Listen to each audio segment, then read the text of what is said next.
உலகளவுல முதல் 5 இடங்கள்ல இருக்கக்கூடிய ஸ்பேஸ் ஆர்கனைசேஷனை பத்தி தான் பார்க்க போறோம். அதுல 5வது இடத்துல இருக்கக்கூடிய ஸ்பேஸ் ஆர்கனைசேஷன் வந்து சைனால இருக்கக்கூடிய CNSA. இது வந்து 1993ஆம் ஆண்டு நிறுவப்பட்டது.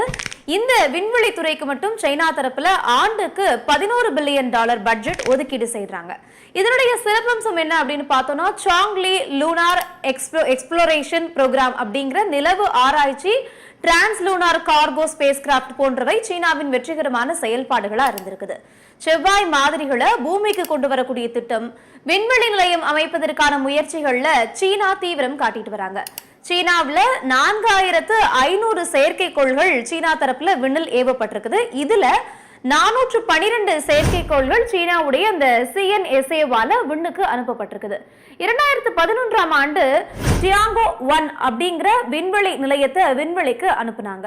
சீனா இதுவரைக்கும் 11 வீரர்களை விண்வெளிக்கு அனுப்பியிருக்கிறாங்க.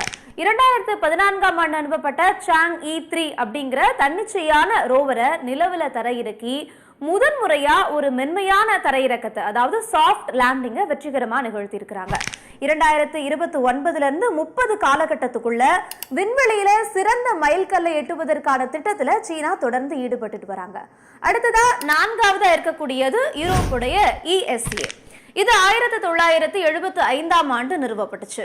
இதற்காக அவங்களுடைய ஆண்டு பட்ஜெட்ல $7.63 பில்லியன் நிதி ஒதுக்கீடு செய்யறாங்க. ரெசோட்டோ மிஷன் அப்படிங்கிற திட்டத்தின் மூலமா ஒரு குறிப்பிட்ட கோள்ல செயற்கைக்கோளை தரையிறக்கி சாதனை படைச்சிருக்கிறாங்க. நிலவு ஆராய்ச்சியில முக்கிய பங்காற்றி இருக்கிறாங்க. உலகளாவிய விண்வெளி ஆராய்ச்சியில முக்கிய பங்காற்றிட்டும் வராங்க. அடுத்ததான் நம்ம இந்தியாவுடைய இஸ்ரோ. இது வந்து 1969ஆம் ஆண்டு நிறுவப்பட்டுச்சு. இதற்காக $1.7 பில்லியன் வந்து ஒரு வருடத்திற்கு பட்ஜெட் நிர்ணயிக்கப்படுது. குறைந்த செலவுல அதிக வெற்றியை பெற்ற மிஷன் அப்படிங்கிற உலகளவு சாதனையை வந்து இஸ்ரோ பெற்றிருக்கு. முதல் முயற்சியிலேயே செவ்வாயுடைய சுற்றுவட்டத்தை அடைந்த உலகின் முதல் நாடு அப்படிங்கிற பெருமையும் இருக்குது. இதே முயற்சியை நாசா மேற்கொள்றதுக்கு கிட்டத்தட்ட 2 முறை அவங்க வந்து திரும்ப அந்த முயற்சியை செய்ய வேண்டியிருந்தது. 2வது இடத்துல ரஷ்யாவோட ரோஸ்கோஸ்மோஸ் இருக்குது.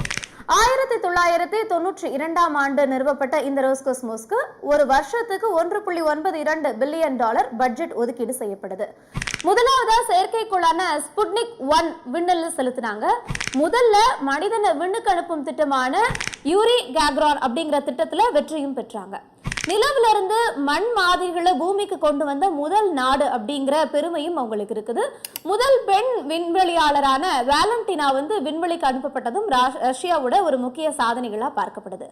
லூனா 1 செயற்கைக்கோளை விண்ணுக்கு செலுத்தி நிலவின் மேற்பரப்புல மிக அருகில் சென்ற முதல் விண்கலம். எக்ஸோமாஸ் மிஷன் மீது கவனம் செலுத்தி செவ்வாய் கிரகத்துல உயிரின தடயங்களை கண்டுபிடிக்க நம்ம ஐரோப்பிய விண்வெளி நிறுவனத்தோட இணைந்து பணியாற்றிட்டு வராங்க. க்ளோனஸ் மிஷன்ல ரஷ்யா ஒரே நேரத்துல 24 செயற்கைக்கோள்களை வெற்றிகரமா ஏவிருக்காங்க. இதுல முதலாவது இடத்துல இருக்கக்கூடியது நாசா, அதாவது national aeronautics and space administration. இது 1958ஆம் ஆண்டு நிறுவப்பட்டுச்சு. விண்வெளி துறைக்காக ஒதுக்கப்படும் இவங்களுடைய ஆண்டு பட்ஜெட் வந்து $24 பில்லியன். நிலவுல முதல்ல மனிதன் அனுப்பி சாதனை படைச்சிருக்காங்க நாசா. செவ்வாய் கிரகத்துல ரோவர் இயக்கம், சூரிய குடும்பம், விண்வெளி, பால்வெளி அண்டம்னு வானியல் தொடர்பான புரிதல்களை உலகுக்கு அறிய செய்ததுல நாசாவுக்கு முதல் பங்கு இருக்குது. அதே போல வாயேஜர் 1 and 2 சூரிய குடும்பத்துக்கு அப்பால் இருக்கக்கூடிய விண்வெளியில இருந்து தரவுகளை தொடர்ந்து அனுப்பிட்டு இருக்கிறாங்க. இதுவும் அவர்களுடைய சாதனையா பார்க்கப்படுது. நாசாவின் சூரிய விண்கலம் நிலவை சுற்றி ஒரு மைல்கல்ல எட்டிருக்குது. அதே போல விண்வெளியில முதல்ல செடிகளை முளைக்க வைத்ததும் நாசா தான்.